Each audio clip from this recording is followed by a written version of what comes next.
Professor Shashi, आपके पास आओ। मेरे एक दर्शक है लक्ष्मी अय्यर, वो कह रहे हैं कि अगर बीजेपी का बस चलता तो तलत महमूद जी, नौशाद जी, मोहम्मद रफी जी के गाने को भी बैन कर दे।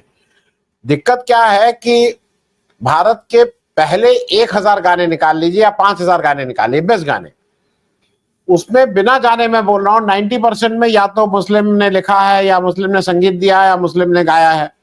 तो फिर तो यहाँ का कुछ बचेगा ही नहीं, निकाल दीजिए। गाना ही नहीं सर, भजन और कीर्तन में भी यही पाइएगा। नहीं, हिंदुस्तान के पहले 100 भजन निकाल दीजिए, तो उसमें भी यही दिक्कत है, निकाल दीजिए। किसको कौन सा आपको पढ़ा? आप जब हिस्ट्री नहीं लिख रहे हैं तो इसको भी लिख दीजिए। प्रोफेसर शशि, मुझे 2-3 चीजें इसलिए मैं कह रहा हूं कि गंभीर बात है। एक प्रोफेसर जो पॉलिटिकल साइंस का प्रोफेसर है, आप कैसे पढ़ाएंगे? प्रोफेसर शशि, ये कोई एबीसीडी पढ़ाने आप लोग नहीं जाते हैं। जब आप, जो मेरी समझ है, जब मैं यूनिवर्सिटी में पढ़ता था, आज आप भी पढ़ाते हैं, तो क्या आप ए फॉर एप्पल और बी फॉर बॉय पढ़ाते हैं? आप जब पॉलिटिकल साइंस, सोशियोलॉजी, ह्यूमैनिटीज की क्लासेस लेते हैं तो आपको बहुत सी चीजें और भी बोलनी होती है। मैं ट्वीट की बात नहीं कर रहा हूं, आप बहुत से उदाहरण देते हैं, आप बहुत सी बातें कहते हैं, तो ऐसे तो फिर मुंह पकड़ के आदमी किसी का बैठ जाए, फिर वो ए फॉर एप्पल और बी फॉर बॉय ही आप एमए और बीए के स्टूडेंट्स को सिखाएंगे। और सी फॉर, वो एक हमारे जो एक कोई मजाक में कहता है कि A for apple, B for बड़ा एप्पल, सी फॉर छोटा एप्पल, डी फॉर देसी एप्पल, वो इस तरह की कुछ आपका वो करना चाहता है। आप करना क्या चाहते हैं? क्योंकि देखिए, एक और काम हुआ है और बीजेपी ने बदमाशी के काम किए हैं, मैं इसका नाम ले रहा हूं बदमाशी के। बीजेपी डेलीगेशन भेज रही है पूरी दुनिया में अपने प्रति लोगों को ये बताने के लिए कि हमारा क्या पक्ष है, क्योंकि इस समय बीजेपी की नीतियों के चलते भारत आइसोलेटेड हो गया। पूरी दुनिया में एक व्यक्ति, एक देश भी उसके पक्ष में नहीं खड़ा हुआ है। जो उसको कंडम कर रहा है, ये उसी को कह रहा है हमारे पक्ष में खड़ा है। कंडम तो कोई भी करेगा उसको, उसमें मतलब उसमें बिल्कुल सीधी सीधी बात यह है, आप लीडर ऑफ ऑपोजिशन, जो सबसे प्रमुख वो है, उसको आपने किनारे कर दिया है, उससे आप बात ही नहीं कर रहे हैं, उसको आप कहीं भेज नहीं रहे हैं। इस देश का पुराना रहा है कि अटल जी को भेजा गया है, लीडर ऑपोजिशन से बात करते हैं। आप 2-2 ऑल पार्टी मीटिंग करते हैं, उसमें मोदी जी नजारत, पूरा विपक्ष कह रहा है कि सदन बुलाओ, सदन बुलाओ, सदन बुलाओ, आप सदन नहीं बुला रहे हैं। और अब जानबूझ के जो पार्टी अपने नाम दे रही है, खास करके कांग्रेस पार्टी के, भाई इनको ऐसे भेजिए, उनको ना भेज के आप अपना वो लगा रहे हैं, तो घर में झगड़ा लगाने का काम कर रहे हैं। और आपके हिसाब से आपने इतना चाणक्य नीति की है कि अच्छा बेटा, जाओगे नहीं तो तुम्हारे ऊपर देशद्रोह बोलेगा पूरा देश तुमको। निशिकांत दुबे जी जाके कितनी अच्छी अच्छी बातें करेंगे वहां। मुझे लगता है कि बिधुड़ी जी को भी एक्स ऑफिशियल ले जाना चाहिए था, मतलब वो तो ले ही जा रहे हैं। उनका क्या नाम है, वो जो देश के गद्दारों को के नारे लगवा रहे थे, अनुराग ठाकुर जी।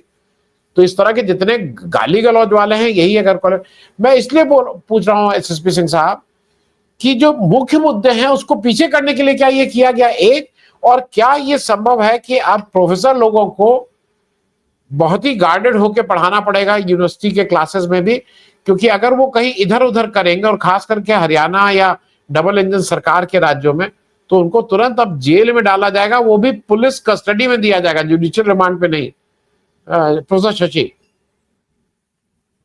नहीं, देखिए, एक सवाल तो आप जो उठा रहे हैं वो विश्वविद्यालय या शैक्षणिक संस्थाओं की स्वायत्तता का सवाल है, लेकिन ये स्वायत्तता तो धीरे धीरे बहुत कम हो गई है, इसमें कोई डाउट नहीं है।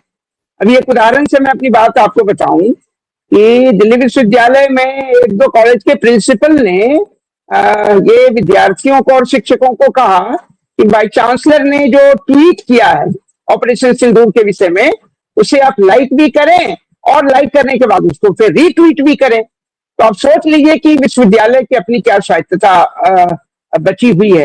लेकिन यह भी जान लीजिए, सरकारी तंत्र के द्वारा शिक्षा और शैक्षणिक संस्थाओं की जिस प्रकार की बदहाली करने की कोशिश की जा रही है, लेकिन इसका अर्थ ये नहीं है कि सारे शिक्षकों ने एक प्रकार से जो है समर्पण कर दिया है। प्रतिरोध जारी है। और मैं एक और यहां सूचना दूं आपको कि कल जो है प्रेस क्लब ऑफ इंडिया में दिल्ली विश्वविद्यालय के हम लोग कई जो शिक्षक संगठन है वो प्रेस कॉन्फ्रेंस कर रहे हैं अली खान मुर्शिदाबाद के समर्थन में। ऐसा क्यों? तो ये आप जानिए कि विश्वविद्यालय में, और उसमें जेएनयू के भी लोग होंगे, उसमें दिल्ली विश्वविद्यालय के कई संगठनों के जो शिक्षक संगठन है वो भी होंगे, तो जनुटा के प्रेसिडेंट भी होंगे। इसका मतलब ये होता है कि विश्वविद्यालय की स्वायत्तता तो खतरे में निरंतर है। दूसरा, उसका एक सैक्रिफाइजेशन और भगवाकरण भी हो रहा है, क्योंकि जो स्थिति है उसमें इस बात को आप साफ साफ देख सकते हैं। लेकिन ये भी तय है कि जो शिक्षक, और खास करके देखिए सोशल साइंस ऐसा है जिसमें कोई फाइनलिटी नहीं होती है, और सोशल साइंस में विवेचना, व्याख्या, उसके लिए बहुत स्पेस है। तो कोई दिन ऐसा नहीं गुजरता है कि हम लोग अपने क्लास में सरकार की गलत नीतियों की आलोचना खुल करके नहीं करते, खुल करके करते हैं। और इसलिए क्योंकि उसके बिना हम पढ़ाएंगे कैसे? अगर हम सपोज कीजिए कि इंडियन गवर्नमेंट एंड पॉलिटिक्स पढ़ाएं या हम कंपैरेटिव पॉलिटिक्स पढ़ाएं, तो इसके बिना हम कैसे पढ़ाएंगे? पढ़ाना क्या है हमें? इसका मतलब है इतिहास में जब भी आप पढ़ाएंगे तो इतिहास में जो कुछ घटित हुआ, उसकी क्या कमियां थी और उसकी क्या विशेषताएं थी, वो भारतीय समाज पर क्या उसका अप्रभाव है, तो आप अगर जो है इसको नहीं पढ़ाएंगे तो पढ़ाएंगे क्या? तो जो शिक्षक हैं, देखिए दो तरह के शिक्षक विश्वविद्यालय में हो गए, एक पढ़ाने वाले हैं और एक ना पढ़ाने वाले हैं। जो ना पढ़ाने वाले हैं वो पढ़े लिखे भी ज्यादा नहीं है, मैं डिग्री की बात नहीं कर रहा हूँ, डिग्री तो उनके पास भी है, लेकिन निसंदेह वो पढ़ाने के लिए जो आवश्यक योग्यता चाहिए वो नहीं है।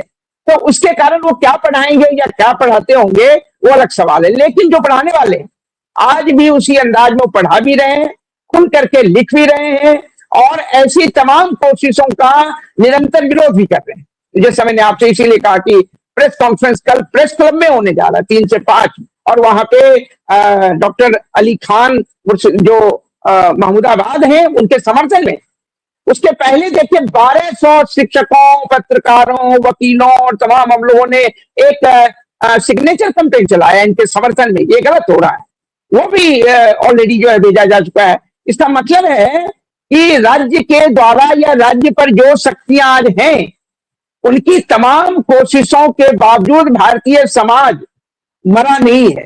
भारतीय समाज के जो लोग प्रबुद्ध हैं और जो सरोकारी नागरिक हैं वो मरे नहीं। हमने सीएफडी की तरफ से भी जो स्टेटमेंट जारी किया है उसमें हमने ऑपरेशन सिंदूर से लेकर के वो तमाम बातें, बल्कि पहलगांव के उन तमाम कारणों पर सवाल उठाए कि क्यों हुआ और हुआ तो कौन जिम्मेदार था, और जिम्मेदार था तो उसके जिम्मेदारी क्यों नहीं थी, ये तमाम सवाल हैं।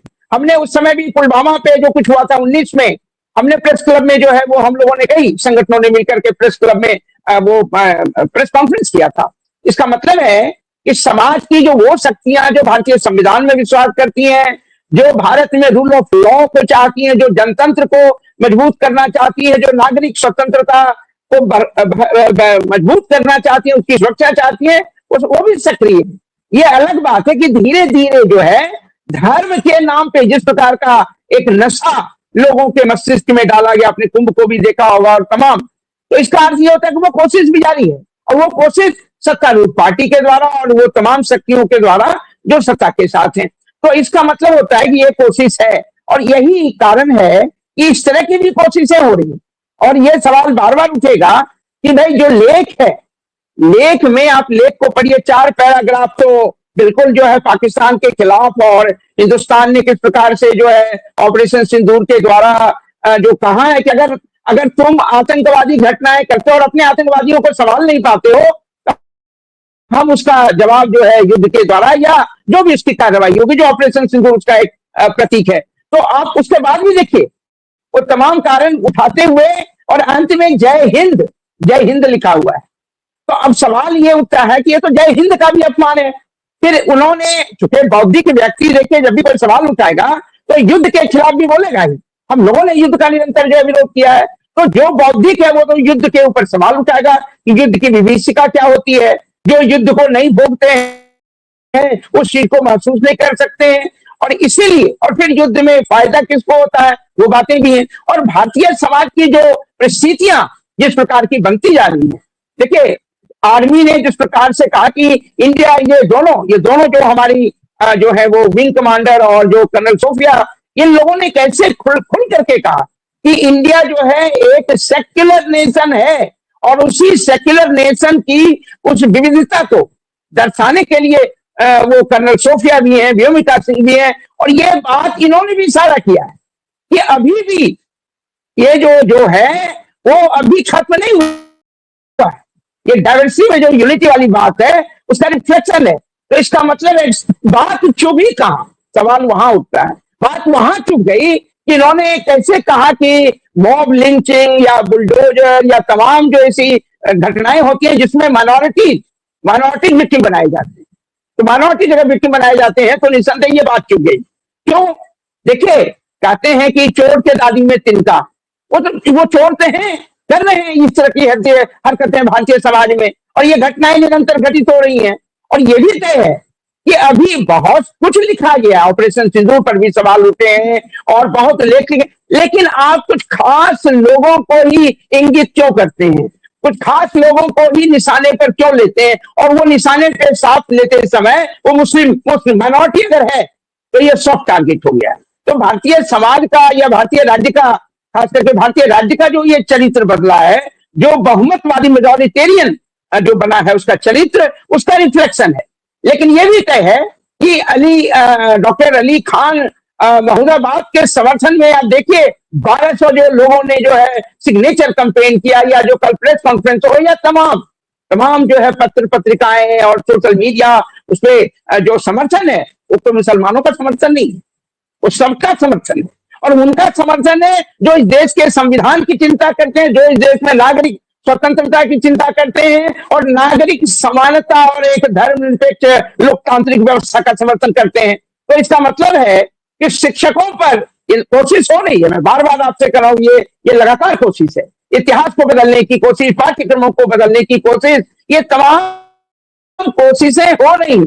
क्योंकि ये भी तय है, तो जानते हैं अगर इतिहास से आप जो है वो सल्तनत काल को निकाल दीजिए, तो क्या इतिहास कहां से कहां बढ़ाएंगे आप, और उसमें कुंभ डाल दीजिए, उसमें ये डालिए। तो इतिहास जो वैज्ञानिक तरीके से लिखने की एक पद्धति है, उसमें अगर आप जो है मिथकों को, धार्मिक कथाओं को, ये लेकिन इनकी कोशिश ऐसी क्यों है? क्योंकि ये अतीत में जो भारतीय समाज की अपनी कमियां रही, उन कमियों को ढकने की, क्योंकि जब आप विश्व गुरु होने का दावा ठोकने लगते हैं और आप इतिहास के गौरवान्वित उस ग्लोरियस पार्ट को, हम तो इतना महान था भारत, इसको दिखाएंगे, तो वो बहुत सारी कमियों को नहीं छिपाएंगे, कहना चाहिए क्या, तो उन कमियों को ढकने के लिए वो ये कोशिश कर रहे हैं। मुझे लगता है कि डिफ्लेक्शन तो इनका है तरीका। देखिए, ये हमेशा इशू को डिफ्लेक्ट करते हैं ताकि मौलिक विषय जो आम जन की समस्याएं हैं उस पर सवाल नहीं उठे, और यही कारण है अपने नेताओं से भी ऐसे अनर्गल प्रलाप, ऐसी बातें करवाते हैं। ये पूरी रणनीतिक जो है इनकी योजना के तहत होता है कि तुम ये बोल देना, बीच में कोई ये बोल, क्योंकि पार्टी कभी भी ऐसे लोगों के खिलाफ कोई जबलपुर हाई कोर्ट ने संज्ञान लिया, पार्टी की तरफ से तो नहीं हुआ, पुलिस ने तो FIR दर्ज नहीं की, तो इसका मतलब होता है, और उसके बाद भी मामला जो वहां से फिर सुप्रीम कोर्ट, और आज तक विजय शाह के खिलाफ या तमाम जो है जो दूसरे जगदीश देवड़ा हैं, कोई खिलाफ नहीं। बल्कि अभी तो देखिए कि छत्तीसगढ़ के मुख्यमंत्री ने तो कहा कि ऑपरेशन सिंदूर का हमने आयोजन किया। अब सोच लिए युद्ध को, या युद्ध की घोषणा आप करें न करें, आयोजन किया, तो इसका मतलब है कि ये कोशिश ये करते हैं कि अगर इस प्रकार से डिफ्लेक्शन हो जाए, आप जो है विषयों से हटा दीजिए, तो आम और मूल विषय पे चर्चा नहीं होगी। तो इनकी सारी कमियां, जो नीतिगत कमियां हैं, जो देश की हालत कर दी है, और साथ ही साथ चाहे आतंकवादी गतिविधि जो हुई, चाहे वो जो है जिस प्रकार से उन्होंने स्ट्राइक किया, फिर उसके बाद जो है कैसे उन्होंने जो है वो ट्रंप के आदेश पे किस प्रकार से उन्होंने जो है वो सीज फायर को मान लिया, तो उससे सवाल तो उठ रहे हैं। भारतीय जनता के बीच में ये सवाल बहुत तेजी से उठ रहे हैं। जो युद्ध के खिलाफ थे वो भी एक सवाल तो जरूर उठा रहे हैं, लेकिन जब आपने प्रारंभ किया तो सीज फायर किसी तीसरे के कहने से कैसे कर दिया? आपने कैसे जो है शिमला समझौते के खिलाफ उसने कुछ कहा, और अभी तक आपके मुंह से एक शब्द नहीं निकला है, क्यों नहीं? इसका मतलब है कि भारतीय राज्य की संप्रभुता को आपने गिरवी रखा है अमेरिका के सामने।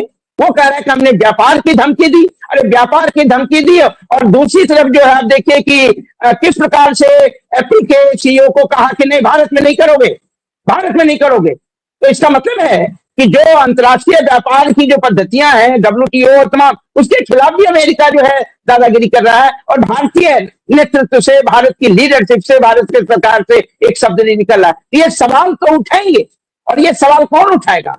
जो सवाल उठाएंगे जो प्रबुद्ध हैं, जो भारत के संविधान और जनतंत्र और नागरिक स्वतंत्रता के सरोकारी नागरिक हैं, वही तो सवाल उठाएंगे। और इसीलिए ये सवाल उठ भी रहा है। तो इसका मतलब है कि विश्वविद्यालय की स्वायत्तता को ये जितना कोशिश कर रहे हैं, कुछ संस्थाओं में कमियां आएगी, उसका नुकसान भी होगा, आने वाली पीढ़ियों को उसका नुकसान भी होगा। लेकिन ऐसे लोगों की अभी भी कमी नहीं है जो सवाल दागने के लिए बैठे हुए हैं। सरकार से भी सवाल करेंगे, सरकार की गलत नीतियों की भी आलोचना होगी और खुल करके होगी, और वो हो भी देंगे। धन्यवाद।